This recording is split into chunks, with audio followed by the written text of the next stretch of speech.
शुरुआत बड़ी खबर से करेंगे। 1984 सिख मुखालिफ फिरकावाराना फसादात के मामले में वज़ारत दाखिला ने एसआईटी की जांच का दायरा बढ़ा दिया है। एसआईटी बंद हुए मुकदमात की अब जांच करेगी।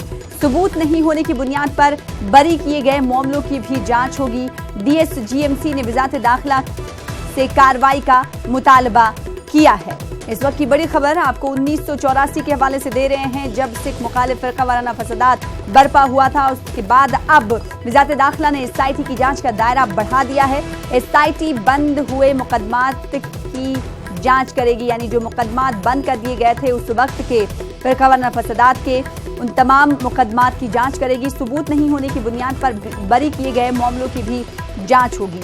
डीएसजीएमसी ने वज़ारत दाखिला से कार्रवाई का मुतालबा किया था।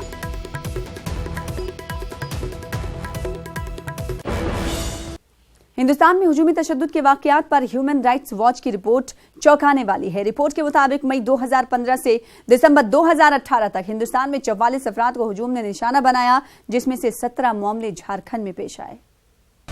ह्यूमन राइट्स वॉच की चौंकाने वाली रिपोर्ट।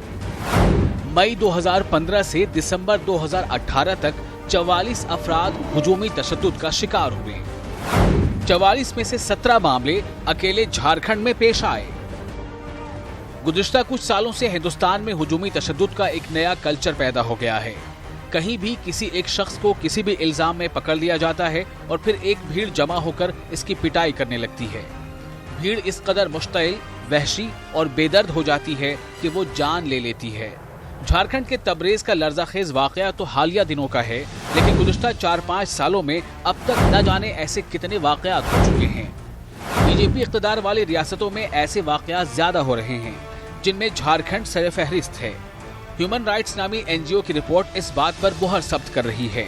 रिपोर्ट के मुताबिक मई 2015 से दिसंबर 2018 तक 44 अफराद हुजूमी तशद्दुद का शिकार हुए।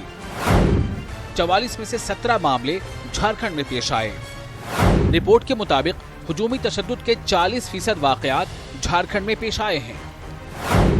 इस रिपोर्ट में जनवरी 2019 से जून 2019 के वाक़यात का जिक्र नहीं है।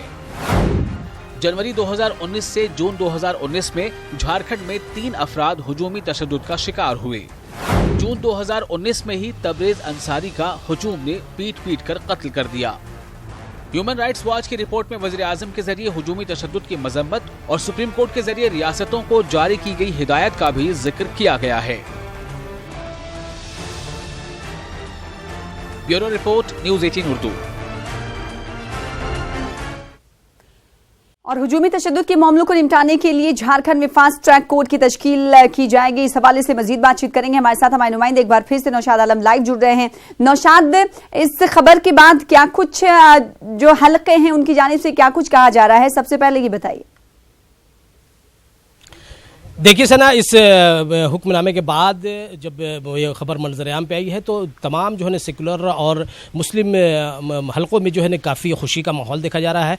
चूँकि ये सना अब झारखंड में मॉब लिंचिंग और हुजूमी तशद्दुद के वाक़यात लगभग 1.5 दर्जन जो है ना, जिस तरह से आपने दिखाया ह्यूमन राइट्स वॉच की जो रिपोर्ट है उसके मुताबिक, और जिस तरह से अभी हालिया दिनों तबरेज़ अंसारी की जो मौत हुई है उसके बाद जो एसआईटी की जो तश्कील दी गई थी, लेकिन समाजी कारकुनान का ये कहना, समाजी तंजीमों का ये इल्ज़ाम है कि उस रिपोर्ट का भी जो है ना अब तक मंजर-आम पे नहीं आना, ये तशवीश का बास है। हालांकि उस एसआईटी जो तश्कील दी गई थी वो 3 रुकनी कमेटी थी, उसमें एसडीओ लेवल के और डीएसपी, सीनियर डीएसपी की क़यादत में वो कमेटी तश्कील दी गई थी, लेकिन अब तक वो रिपोर्ट जो है वो सबमिट नहीं कर पाए या रिपोर्ट जो है पूरी तैयार नहीं कर पाए हैं। अब तक वो रिपोर्ट जो है मंजर-आम पे नहीं आई है, तो इसलिए ये इस बात की ज़रूरत महसूस की जाती थी कि इस मामले में जो है इस ट्रायल जो है किया जाए और जो मुलज़मीन है उसको जो है सज़ा दिलाई जाए। तो इस ताल्लुक़ से जो है महकमा दाखिला ने एक हुक्मनामा जारी की है और उसके ज़रिए जो है रियासत में वो इस फास्ट ट्रैक कोर्ट की जो है तश्कील होगी और रोज़ाना जो है उस पर सुनवाई होगी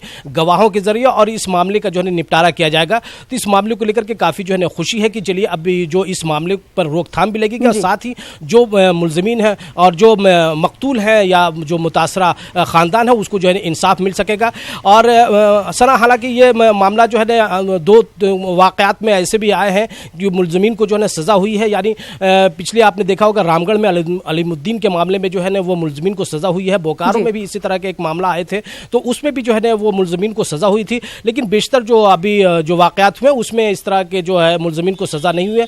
तो कहीं ना कहीं इससे जो है ना वो जो ऐसे कारनामा करने वाले लोग हैं उनके जो है हौसले बुलंद हुए हैं और इस वाकये की जो है रोकथाम नहीं हो पा रही है। हुक्मनामा तो जारी कर दिया, जिसके के बाद चार जानिब से इस हुक्मनामे को लेकर इजहार ख्याल किया जा रहा है और सताइश भी की जा रही इस हुक्मनामे की।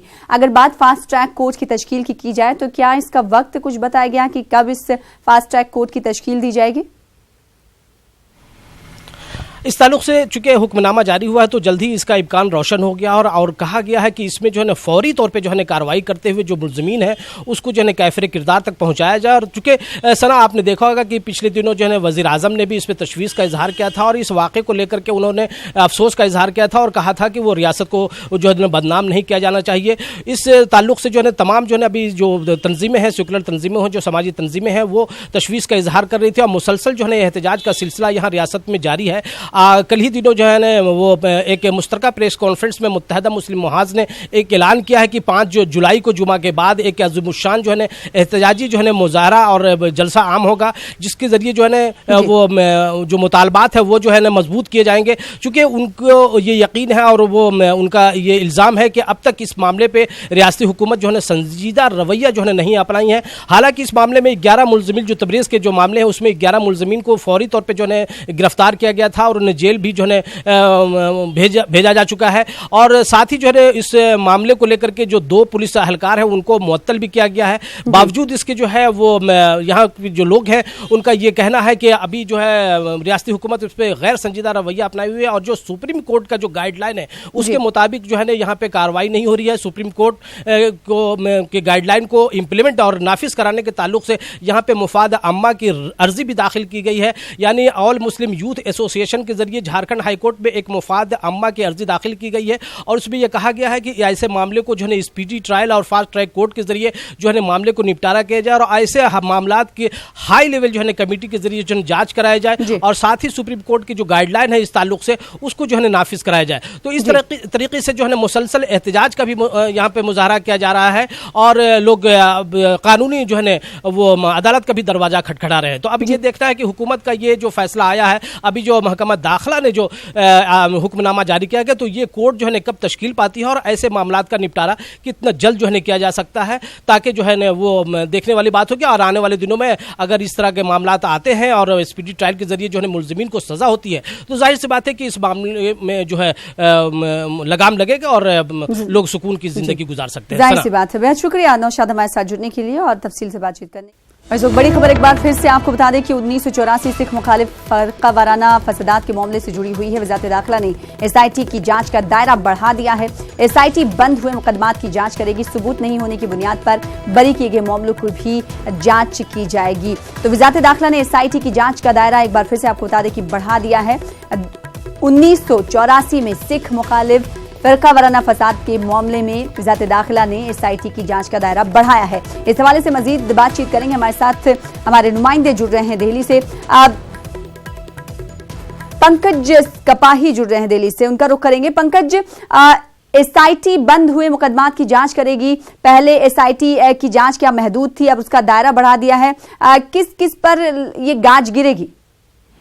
देखिए, 2014 में एनडीए की गवर्नमेंट बनने के बाद स्पेशल इन्वेस्टिगेशन टीम जो है वो 1984 सिख विरोधी दंगों के केसों के लिए बनाई गई थी और इस मामले को लेकर होम मिनिस्ट्री में पिछले दिनों अकाली दल और दिल्ली से गुरुद्वारा मैनेजमेंट कमेटी ने मुलाकात की थी और मांग की गई थी कि कुछ केस ऐसे हैं जो दिल्ली पुलिस की लापरवाही की वजह से बंद कर दिए गए। उनमें आरोपी जो हैं वो बरी होकर घूम रहे हैं क्योंकि कोर्ट में सबूतों की कमी थी और इन केसों की जांच होनी चाहिए। कुछ गवाह सामने आ रहे हैं और इसी मसले को लेकर अब स्पेशल इन्वेस्टिगेशन टीम को होम मिनिस्ट्री ने जिम्मेवारी दी है कि उन केसों को भी खोला जाए जिन केसों में आरोपियों को बरी कर दिया गया था, गवाहों की कमी थी और अगर कोई गवाह सामने आते हैं तो उन पर कार्रवाई जो है वो होनी चाहिए। क्योंकि 1984 सिख विरोधी दंगों में सबसे अहम नाम सज्जन कुमार, जगदीश टाइटलर, कमलनाथ, कांग्रेस के बड़े नेताओं का आता है, जिसमें सज्जन कुमार पहले से एक केस में उम्र कैद की सजा जो है वो भुगत रहे हैं। तो ऐसे में कई बड़े चेहरों पर गाज जो है वो जरूर अगर केस खुलते हैं तो वो गिर सकती है। जी, तो कई बड़ी शख्सियात जो कि कांग्रेस लीडरान की हैं उन पर तलवार लटक सकती हैं अगर इस केस को लेकर दायरा वसी किया जाता है एसआईटी का, क्योंकि वजारत दाखिला की जानिब से एसआईटी की जांच का दायरा बढ़ाने के लिए हुक्म दिया गया है और दायरा बढ़ाया गया है। एसआईटी बंद हुए मुकदमात की भी जांच करेगी। बेहद शुक्रिया पंकज हमारे साथ जुड़ने के लिए और तफसील से बातचीत करने के लिए। तो इलाहाबाद की बात कर लेते हैं। इलाहाबाद हाई कोर्ट के जज रंगनाथ पांडे ने सुप्रीम कोर्ट और हाई कोर्टों में जजों की तकर्री में बेजाब्तगियों के हवाले से वजीर आजम नरेंद्र मोदी को खत लिखा है। पीएम के नाम खत में जस्टिस रंगनाथ पांडे ने जजों की तकर्री में अकरबा परवरी और जात पात का इल्जाम लगाया है। इनका कहना है कि वो अदलिया में अपने 34 बरस के तजुर्बों की बुनियाद पर ये इल्जाम लगाने के मौक़िफ़ में हैं। तो हुजूमी तशद्दुद के ताल्लुक से मुल्क भर में एहतजाज और मुजाहरों का सिलसिला भी जारी है। महाराष्ट्र की अगर बात कर लें तो महाराष्ट्र के सनती शहर भिवंडी में मेडिकल रिप्रेजेंटेटिव क्वालिफाइड पीपल्स के ज़ेर एहतमाम डॉक्टरों और इमाद ने खामोश एहतजाज किया। मुजाहिरीन ने मुंह पर काली पट्टी बांधकर नाराजगी का इजहार किया। मुजाहिरीन ने हाथों में हुजूमी तशद्दुद में हलाक हुए अफराद की तस्वीरें उठा रखी थी। मुजाहिरीन ने हुजूमी तशद्दुद के खिलाफ सख्त से सख्त कानून बनाने और इस तरह की हरकत करने वालों के खिलाफ सख्त कार्रवाई करने का मुतालबा किया। मुंह पे पट्टी बांधने का रीज़न ये है कि यहाँ जो मॉब लिंचिंग हिंदुस्तान में हो रही है या इस तरीके की जो भी दूसरी वारदात हो रही है, ये गवर्नमेंट देख भी रही है, सुन भी रही है, समझ भी रही है, मगर कोई एक्शन नहीं ले रही है। तो हमको कुछ बोलने की ज़रूरत नहीं है। हम अपने साइलेंट प्रोटेस्ट के ज़रिए ये बता रहे हैं कि आप जब देख रहे हो, समझ रहे हो, तो उसके ऊपर एक्शन लो।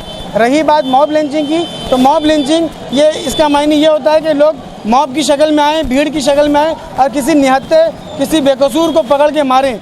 आमतौर पे या तो मार के उसको अधमरा कर देते हैं या कभी जान से मार देते हैं। जो मरता है, जो अधमरा होता है, वो कभी किसी का भाई होता है, किसी का बेटा होता है या किसी का बाप होता है। मारने वाले तो मार के चले जाते हैं, मगर जिसके घर में ये मामला पेश आता है वो पूरी फैमिली डिस्टर्ब हो जाती है। तो हम हुकूमत से ये डिमांड करते हैं कि इस तरीके की मॉब लिंचिंग या दूसरी वारदात ये बंद होना चाहिए। आगे बढ़ेंगे। बीजेपी की नए और पुराने अरकान पार्लियामेंट ने आज वजीर आजम नरेंद्र मोदी से मुलाकात की। बताया जा रहा है कि तकरीबन 40 अरकान पार्लियामेंट ने मोदी से मुलाकात की। नए अरकान पार्लियामेंट के लिए एक तरबियती प्रोग्राम रखा गया, जिसमें पुराने अरकान पार्लियामेंट नए अरकान पार्लियामेंट को बताएंगे कि पार्लियामेंट में किस तरीके से सवालात किए जाते हैं। आज अब से कुछ देर पहले करीब 40 सांसद प्रधानमंत्री से मिलने उनके आवास पर पहुंचे और 40 सांसद प्रधानमंत्री से काफी देर तक प्रधानमंत्री के साथ ये बैठक हुई है। हम आपको बता दें कि आज से संसद की कार्यशाला शुरू हो रही है और इसमें वो तमाम सांसद हिस्सा लेंगे जो कि नए और पुराने दोनों हैं। और इस कार्यशाला का मुख्य उद्देश्य ये होता है कि इस कार्यशाला में जो पुराने सांसद होते हैं वो अपना एक्सपीरियंस नए सांसदों के साथ बांटते हैं और उन्हें ये बताते हैं कि किस तरह से संसद की कार्यवाही चलती है और किस तरह से इसमें भागीदारी निभानी पड़ती है, क्योंकि प्रधानमंत्री ने हमेशा से कहा है कि जो तमाम सांसद हैं वो संसद की कार्यवाही में अपनी सहभागिता रखें, उसमें शामिल हो, ज्यादा से ज्यादा उनमें भागीदारी हो। और इसी को लेकर ये तमाम सांसद आज प्रधानमंत्री से मिलने पहुंचे थे। हम आपको बता दें 3 और 4 तारीख को और 9 और 10 जुलाई को इस तरह की कार्यशाला का आयोजन किया गया है, जिसमें पुराने सांसद नए सांसदों को बताएंगे कि किस तरह से संसद में सवाल पूछे जाते हैं और किस तरह से संसद में उनकी भागीदारी होनी चाहिए। और आज इसी को लेकर तमाम जो सांसद थे 40 सांसद वो पहुंचे थे प्रधानमंत्री से मिलने के लिए। कैमरामैन योगेंद्र के साथ मैं नीलू सिंह, न्यूज़ 18 दिल्ली। ऐसी बड़ी खबर दिल्ली से आ रही है। दिल्ली के चांदनी चौक मंदिर तनाजे को लेकर दिल्ली हाईकोर्ट में मुफादे आमा की अर्जी दाखिल की गई है। अर्जी में कोर्ट की निगरानी में एसआईटी जांच का मुतालबा किया गया है। गुज़िश्ता दिनों आपको बता दें कि दिल्ली के चांदनी चौक के एक इलाके में जो कि मुस्लिम अक्सरियती इलाका था, वहां पर तनाज़ा फैला था और तनाज़ा तशद्दुद में भी तब्दील होने को था। उस बीच पुलिस की नफरी वहां पर तैनात की गई और कई अफराद को हिरासत में लिया गया। फिर उसके बाद अमन व अमान की बरकरारी को पुलिस ने कायम किया, वहां पर नफरी तैनात की गई और फिर उसके बाद मामूल पर पूरे हालात लौटे। उसके बाद आज दिल्ली हाईकोर्ट में मफाद आमा की अर्जी दाखिल की गई है। अर्जी में कोर्ट की निगरानी में SIT जांच का मुतालबा किया गया है। सुशील पांडे हमारे साथ फोन लाइन पर जुड़ चुके हैं, हमारे नुमाइंदे। सुशील, जिस तरीके से हमने देखा था कि चांदनी चौक में हालात को खराब करने की कोशिश की गई थी और उसके बाद आज दिल्ली हाईकोर्ट में मफाद आमा की अर्जी दाखिल की गई, इस अर्जी में क्या कुछ कहा गया है? देखिए शना, साफ तौर से सुप्रीम कोर्ट में जनहित याचिका दाखिल की गई है, क्योंकि यह पूरा विवाद अब देश की जो अदालत है दिल्ली हाईकोर्ट वहां पहुंच गया है। हालांकि इस याचिका में ये मांग की गई है कि इस पूरे मामले की जांच हाईकोर्ट की निगरानी में एक SIT बनाई जाए और वो SIT इस पूरे मामले की जांच करे। जो दोषी पुलिसकर्मी हैं उनके खिलाफ कार्रवाई की जाए, क्योंकि जो जिनकी ड्यूटी थी और उनके ड्यूटी के बावजूद इस प्रकार की घटना को अंजाम दिया गया, दो समुदाय के बीच में लड़ाई हुई और उसके बाद मंदिरों को तोड़ा गया। इसके पीछे जो पुलिस वाले इन्वॉल्व हैं, जिनकी लापरवाही से इस तरह के माहौल को खराब करने की कोशिश की गई, उनके खिलाफ कार्रवाई की जाए। और ये भी मांग की गई है कि एक गाइडलाइन बनाया जाए ताकि भविष्य में इस प्रकार के प्राचीन मंदिर और मस्जिदों की सुरक्षा की जाए। एक ऐसी बॉडी बनाई जाए जो इस प्रकार के मंदिरों या मस्जिदों की सुरक्षा करे, ताकि प्राचीन मंदिरों को और मस्जिदों को तोड़ा ना जाए। और फिलहाल अब इस याचिका पर उम्मीद ये है कि दिल्ली हाईकोर्ट का सुनवाई कर सकता है। तो देखना ये होगा कि दिल्ली हाईकोर्ट इस पूरे मामले में जो पुलिसकर्मी हैं उनको लेकर क्या कुछ आदेश देता है और क्या किसी SIT की जो मांग की गई है उस SIT को बनाने का आदेश देता है या नहीं। लेकिन अब कहीं ना कहीं दिल्ली हाईकोर्ट में ये पूरा विवाद पहुंच गया है, सियासी घमासान मचा हुआ है। शनाय, इसको लेकर अभी हाल ही में जो हमारे केंद्रीय मंत्री हैं हर्षवर्धन, उन्होंने चांदनी चौक का दौरा भी किया था। तो अब देखना ये होगा कि जब फिलहाल मामला न्यायालय में पहुंच गया है तो न्यायालय इस पूरे मामले को कैसे देखता है। जी, जाहिर सी बात है। और चांदनी चौक से रुकने पार्लियामेंट है मरकजी वजीर डॉक्टर हर्षवर्धन। वहीं अगर रुकने असेंबली की बात करें तो अलकलाम आम आदमी पार्टी से आती हैं, वो इस पूरे इलाके की नुमाइंदगी करती हैं, रुकनी असेंबली हैं। और अब दिल्ली हाईकोर्ट में मफाद आमा की अर्जी दाखिल की गई। अर्जी में कोर्ट की निगरानी में SIT जांच कराने का भी मुतालबा किया गया है।